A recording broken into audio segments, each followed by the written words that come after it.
De uma foto aparentemente inocente de pai e filha, há uma figura assustadora ao longe que não deveria estar ali. Eu espero que você não tenha planos de dormir essa noite, porque aqui estão muitas outras fotos com histórias perturbadoras.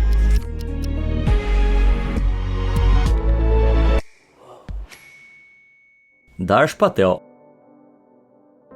A natureza é bela, mas também pode ser muito perigosa. Em nenhum caso isso é mais verdadeiro do que no trágico caso de Darsh Patel, um estudante universitário de 22 anos que fez uma trilha em 21 de setembro de 2014. Ele estava com 4 amigos na reserva Pshawa, em West Milford, em Nova Jersey, quando eles encontraram algo incrível: um urso negro de quase 140 quilos passeando pela floresta. Cativado pela visão, Patel parou para tirar uma foto. Ursos negros não costumam ser agressivos com humanos, mas algo claramente havia agitado esse. Momentos depois de Patel tirar a foto, o urso atacou e o grupo em pânico se dispersou, correndo para salvar suas vidas. A última vez que os amigos de Patel o viram, ele estava escalando uma rocha com o urso em seu encalço, gritando para que eles continuassem correndo. Depois que o animal foi despistado, os amigos se reagruparam ilesos, mas Patel não estava em lugar nenhum. Horas depois, a polícia chegou e fez uma descoberta sinistra: seus restos mortais com o animal ainda por perto. Os oficiais rapidamente abateram o animal e encontraram o celular de Patel com uma marca de mordida. Salvo ali estava a última foto que ele tirou, do próprio animal que lhe tirou a vida. Um urso negro pode atingir velocidades de quase 50 km por hora. Já um humano médio só consegue correr a cerca de 13. Infelizmente, Patel não teve chance. Boneca de Oscar.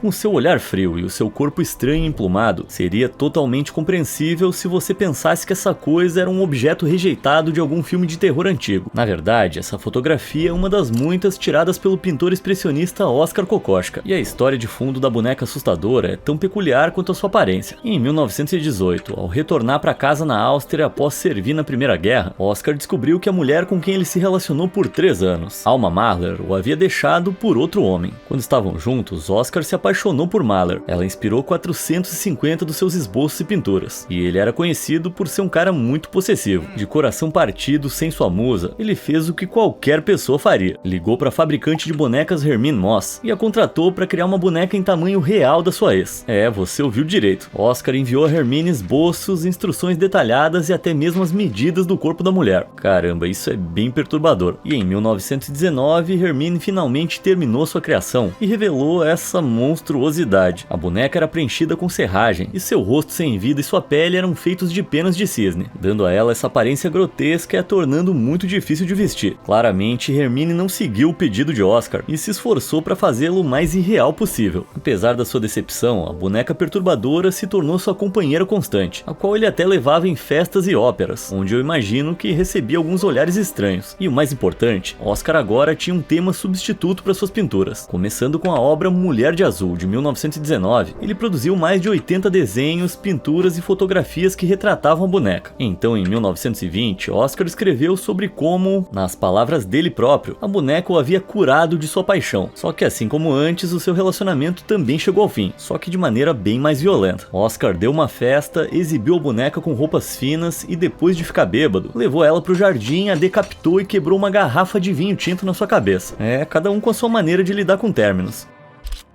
Os McQuilkins.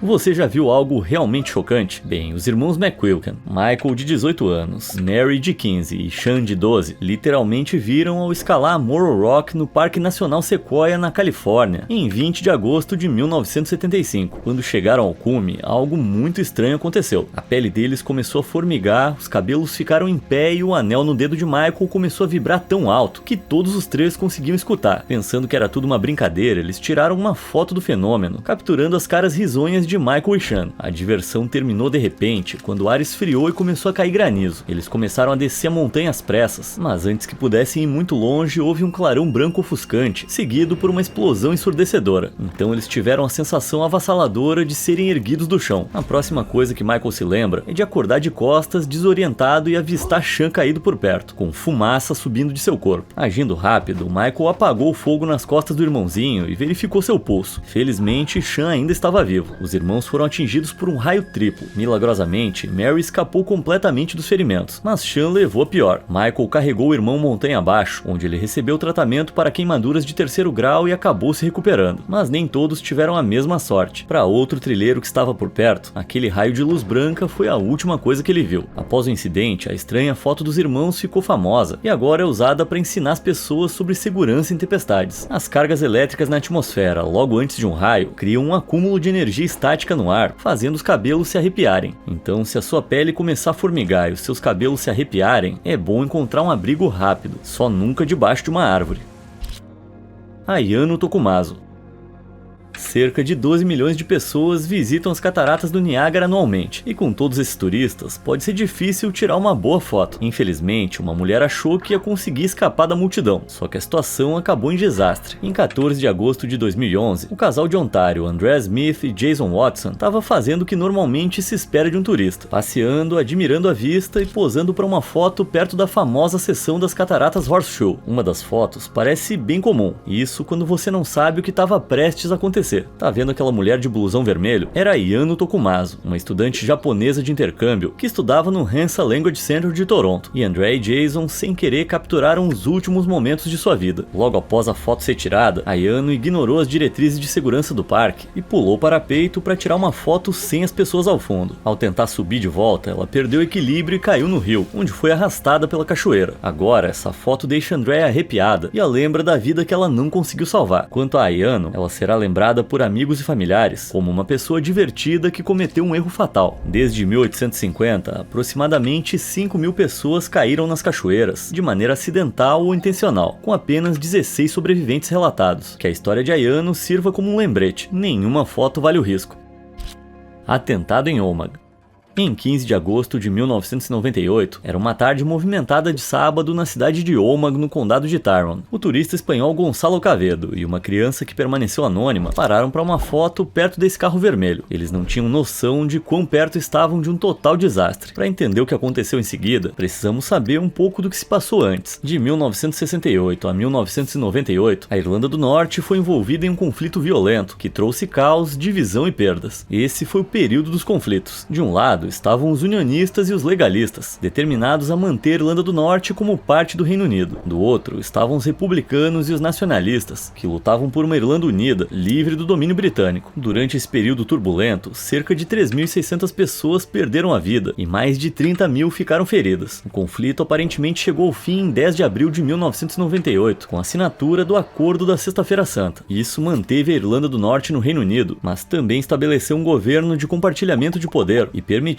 que os norte-irlandeses se identificassem como britânicos, irlandeses ou ambos. Mas mesmo assim, havia aqueles que odiavam o acordo e fariam qualquer coisa para impedi-lo. Voltando ao Omagh, as pessoas estavam ficando preocupadas. Havia sido anunciado um alerta de bomba, que fez com que as pessoas se aglomerassem nas ruas consideradas seguras. Lembra daquele carro vermelho na foto? Às 15 horas e 10 minutos ele explodiu, lançando metal em chamas e destroços pela multidão. A explosão ceifou a vida de 29 pessoas e deixou outras 220 feridas, tornando-se o ataque mais mortal dos conflitos. Incrivelmente, Gonçalo e a criança sobreviveram, e a câmera com essa foto assustadora foi encontrada mais tarde entre os escombros. O porta-malas do carro havia sido preenchido com fertilizante e encharcado em óleo combustível, e a explosão resultante foi tão poderosa que deixou uma cratera no chão. 3 dias depois, um grupo nacionalista chamado Real IRA assumiu a responsabilidade, afirmando que queria interromper o processo de paz, só que teve o efeito oposto. O ataque uniu os políticos, abrindo caminho para uma Irlanda do Norte pacífica. Porém, nenhum indivíduo foi levado à justiça por esse ato horrível. Em 28 de janeiro de 2025, um inquérito sobre o atentado foi finalmente aberto, mas até o momento desse vídeo não houve nenhuma conclusão, e eu espero que isso traga alguma justiça ao povo de Omagh.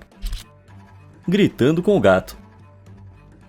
Se a sua existência depende de memes, como a minha, então com certeza você já viu aquele da mulher gritando com o gato. É muito engraçado. Não pode ter nada de sombrio aqui, né? Deixa eu explicar. O meme surgiu em 2019 e é composto por 2 fotos não relacionadas. O gato se chama Smudge e é de Ottawa, no Canadá, e ele curte sentar em cadeiras à mesa de jantar. Sua dona postou a famosa foto no Tumblr pela primeira vez no ano de 2018. Já a mulher se chama Taylor Armstrong, que estrelou o programa The Real Housewives of Beverly Hills. Em 2011, 2011, durante o episódio Malibu Beach Party from Hell da segunda temporada, as coisas desandaram quando Taylor teve uma discussão muito acalorada com a colega de casa Camille Grammer e a amiga dela.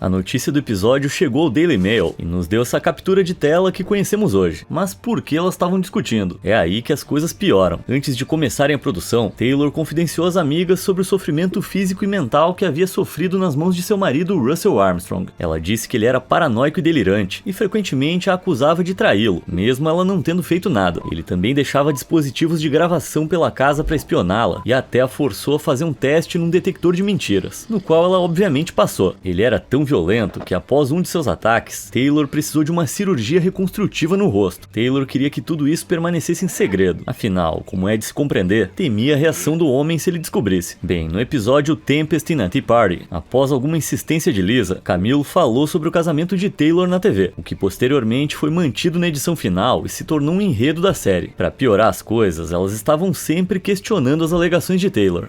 Not sure what's true.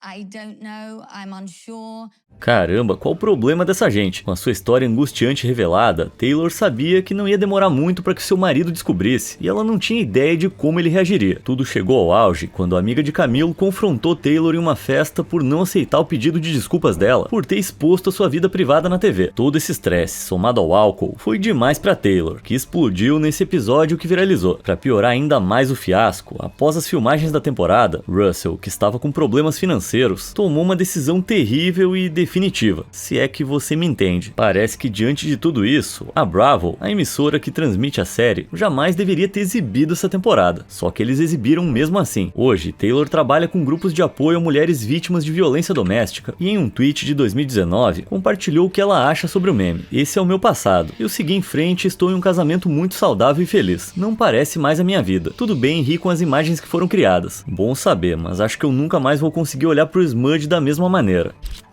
O último voo. Em um mundo cheio de influenciadores competindo por atenção, alguns são obrigados a levar as coisas ao extremo para se destacar da multidão. Para James Pedrosa, estrela do Instagram de 28 anos, isso significou arriscar a própria vida. James era um viajante ávido que preenchia os seus dias com paraquedismo, motociclismo e festas. Ele também trabalhava como anfitrião VIP na boate Mirage em Las Vegas e decidiu convidar alguns dos seus amigos influenciadores. Mas é claro que eles não fariam qualquer viagem, eles voariam com James como piloto. Em outubro de 2017, ele começou a treinar para ser piloto e até comprou seu próprio avião em fevereiro de 2018, um Piper PA-24 Comanche. Aqui estão ele e um amigo, posando após completar os primeiros voos em 7 de março de 2018. Eles não tinham ideia dos horrores que viriam. Em 9 de abril, James decidiu decolar de Scottsdale, no Arizona, para Las Vegas, com o piloto totalmente treinado Eric Valente. O espaço a bordo era apertado. Ao lado dos pilotos estavam outros 4 influenciadores: Mariah Coogan, Anand Patel, Iris Carolina Rodrigues Garcia e a namorada de James, Helena Lagos. Pouco antes da decolagem, Mariah postou esse vídeo em que ela aparece com Anand e os pilotos, todos claramente animados pro voo, e essa seria a última coisa que ela faria. Quando decolaram, as coisas deram errado quase imediatamente. Após 70 segundos, o avião começou a inclinar enquanto ainda estava em baixa altitude. De repente, ele saiu do controle e despencou pro chão, onde caiu em uma bola de fogo em um campo de golfe. De forma devastadora, ninguém escapou. Mas o que deu errado? Muitos culparam a falta de experiência de James como piloto. Ele havia começado o treinamento apenas 5 meses antes do voo e não sabemos qual nível ele havia atingido. Além disso, uma autópsia revelou traços de uma substância ilegal em seu corpo, algo que foi publicado pelos jornais. Mas na verdade, esses traços eram de uso anterior, então, embora não fosse o ideal, não teria influenciado no acidente. Momentos antes da catástrofe, um controlador de tráfego aéreo contatou James e foi assim que a conversa rolou. Community 56 Papa experiencing difficulty? We're good. We're just training. That's 5.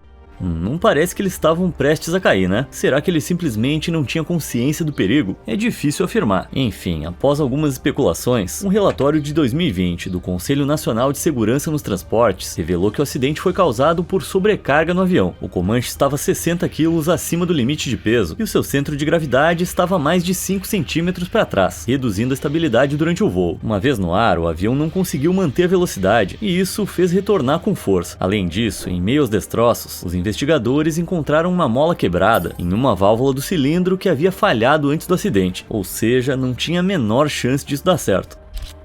Forasteiros misteriosos.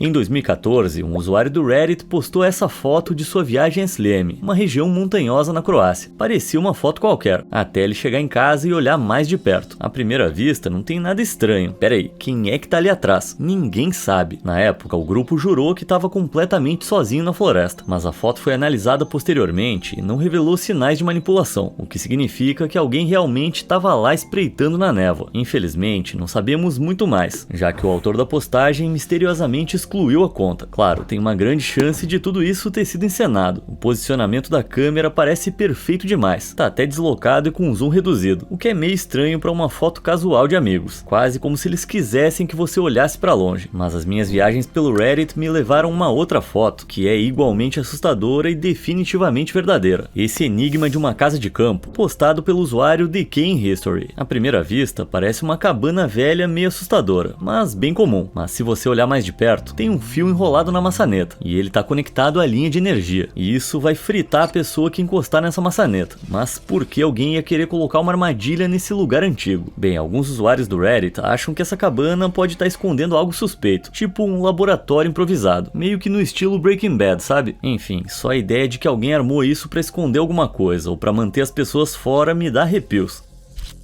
Horror em Amityville.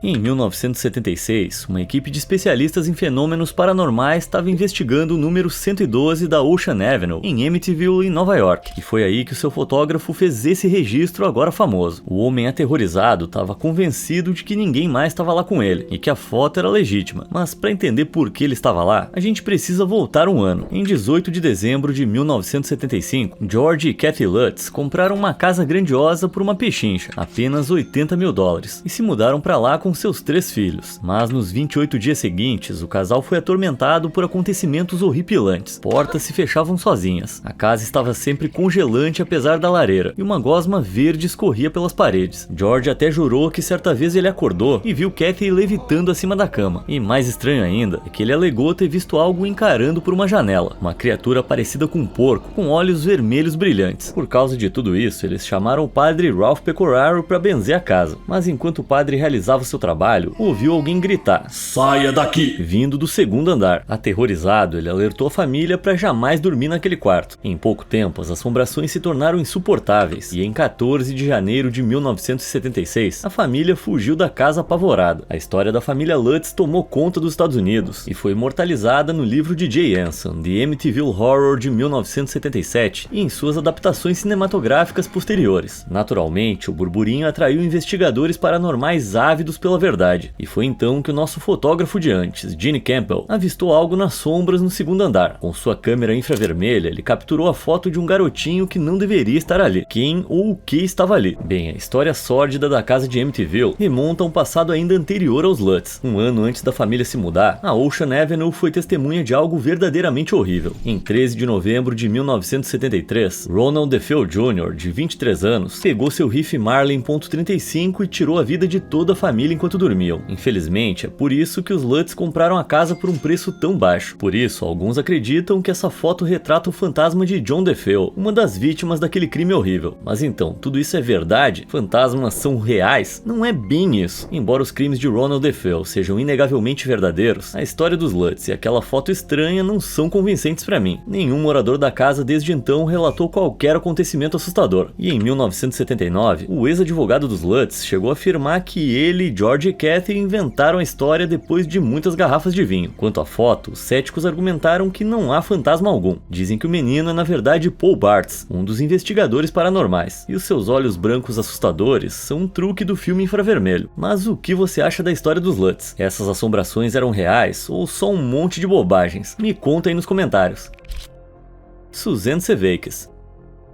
Olha essa foto. O que você vê? Um pai e uma filha amorosos? As aparências enganam. Em 1974, na Carolina do Norte, Sandra Brandenburg estava chorando na igreja quando foi abordada por um estranho sorridente. Ele perguntou o que havia acontecido e ela contou que tinha sido forçada a entregar os filhos ao Estado depois que um furacão destruiu seu trailer. O homem se apresentou como Brandon Williams e calmamente a tranquilizou, dizendo que se casaria com ela e ajudaria a criar seus filhos. Desesperada, Sandra aceitou o pedido de casamento do estranho. Depois do casamento, entanto, ela e suas 3 filhas, Suzanne Sevakis, Allison e Amy, se mudaram com William para o Texas. Mas poucos meses depois, Sandra teve problemas com a lei depois de passar um cheque sem fundo para uma loja 7-Eleven. Ela foi presa e condenada a 30 dias de prisão, deixando os filhos ao cuidado do novo marido. Um erro terrível. Ao ser libertada, Sandra encontrou sua casa vazia sem sua família. Confusa e assustada, ela finalmente localizou 2 de suas filhas, Allison e Amy, em um orfanato local. Mas e Suzanne, de apenas 6 anos? Ela havia sido roubada pelo padrasto, cujo nome verdadeiro era Franklin Delano Floyd, e ele não passava de um monstro. Acontece que ele tinha um longo histórico de crimes violentos e mudava constantemente de nome para evitar as autoridades. Sem o conhecimento de Sandra, depois de sequestrar Suzanne, ele se mudou para Oklahoma City, onde criou novas identidades e mudou seus nomes para Warren e Sharon Marshall. Para o mundo exterior, parecia um pai dedicado à filha, mas na verdade ele era um abusador. Sandra tentou desesperadamente fazer com que a polícia localizasse Franklin, mas disseram a ela que, como padrasto, ele tinha o direito legal de levar seus filhos. Em Oklahoma, Suzanne, agora conhecida como Sharon, se destacou na escola e até ganhou uma bolsa de estudos para a Georgia Tech University, onde estudaria engenharia aeroespacial, mas Franklin a proibiu de ir. Em vez disso, a forçou a trabalhar como dançarina em Tampa, na Flórida. Aos 16 anos, ela engravidou e, após dar à luz em 1988, Franklin, que a criou desde a infância, se casou com ela. Caramba, qual o problema desse cara? Depois disso, ele mudou seu nome de novo para Clarence Hughes e o de Suzanne para Tonya, e os dois viveram juntos, dando a impressão de que era um casal normal com um filho, a quem ela chamou de Michael. Pelos 2 anos seguintes, Suzanne tentou fingir que estava feliz, mas secretamente ela não aguentava mais e estava namorando um universitário chamado Kevin Brown pelas costas de Franklin. Especula-se que na verdade Michael fosse filho de Kevin, só que não muito tempo depois, a pior coisa imaginável aconteceu. Suzanne, que virou Sharon e depois Tonya, foi encontrada inconsciente à beira de uma rodovia. Depois de ser levada às pressas ao hospital, ela infelizmente não resistiu. A polícia inicialmente presumiu que se tratava de um atropelamento seguido de fuga, mas os ferimentos não correspondiam aos de um acidente de carro. Quando Franklin apareceu e a identificou como esposa, ele se tornou o principal suspeito, e o pequeno Michael foi tirado dele e deixado com um casal adotivo. Mas nos 4 anos seguintes, a polícia não conseguiu nada concreto contra Franklin para condená-lo. Então, em 12 de setembro de 1994, Franklin invadiu repentinamente a escola primária de Michael em Oklahoma e sequestrou a criança, tornando-se instantaneamente procurado e dando início a uma verdadeira caçada humana em todo o país. O FBI finalmente chegou a Franklin mais tarde naquele ano no Kentucky, quando ele tentou conseguir uma nova carteira de motorista usando um dos seus muitos pseudônimos. Mas infelizmente, Michael não estava com ele, e o menino nunca mais foi visto. Franklin foi preso e, embora se recusasse a falar sobre o destino de Michael, as autoridades logo descobriram novas evidências que o ligavam a outro crime completamente diferente. Em 1989, uma jovem chamada Cheryl Comessel, ex-amiga e colega de Suzanne, desapareceu em Tampa, na Flórida. Franklin era suspeito, mas nada ficou provado. Porém, após a sua prisão, a polícia revistou uma caminhonete que ele havia roubado anos antes e descobriu uma série de fotos perturbadoras da garota em claro sofrimento. E isso foi o suficiente. Em 2002, ele foi condenado por seus crimes horríveis e sentenciado à morte. Depois de passar anos no corredor da morte, em 2015 ele finalmente fez a confissão angustiante de que havia tirado a vida de Michael no primeiro dia em que o sequestrou. Ele nunca disse nada sobre Suzanne, mas eu deixo para você tirar sua própria conclusão. Ele teve morte natural em uma prisão da Flórida em 23 de janeiro de 2023, aos 79 anos. Isso foi justo? Na minha opinião, não. Franklin foi uma das piores pessoas que eu já falei aqui, mas pelo menos ele não tá mais por aí para destruir a vida de outras pessoas.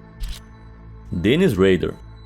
Nascido em 1945, Dennis Rader viveu em Wichita, no Kansas, durante a maior parte de sua vida. Para o mundo ao seu redor, ele era só mais um rosto na multidão, um pai de família que se voluntariou como líder escoteiro e serviu como presidente do conselho da igreja. Mas isso estava muito longe de ser o verdadeiro Dennis. Em 2005, a polícia arrombou sua porta, revistou sua casa e encontrou isso: uma foto de Dennis usando uma máscara, fazendo um ritual bizarro. Mas por que a polícia estava revistando a casa dele? E por que ele tirou uma foto dele próprio fazendo isso?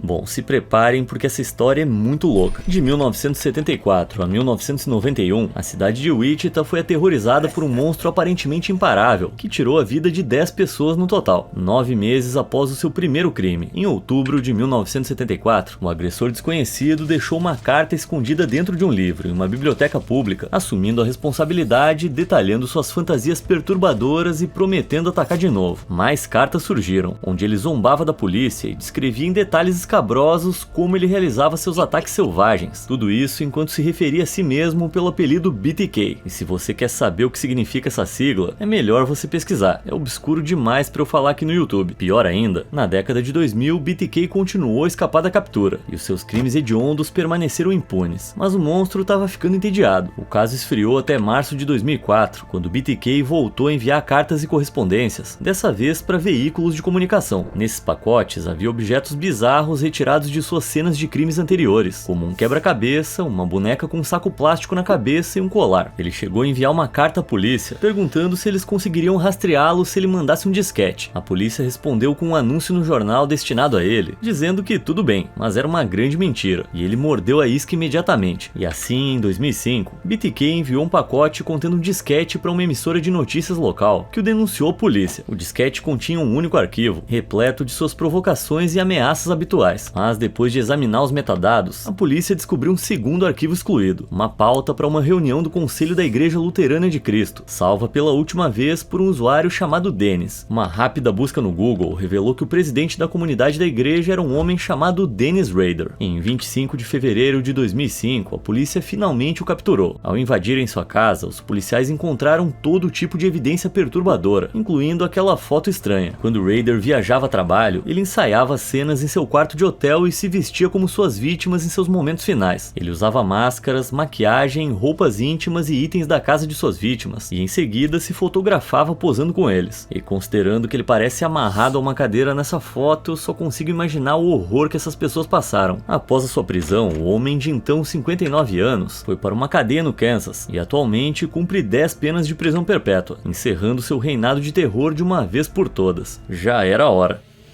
E por hoje chega de histórias perturbadoras. Qual história sombria te assustou mais? E você conhece alguma que eu não falei aqui? Me conta aí nos comentários e eu te vejo na próxima.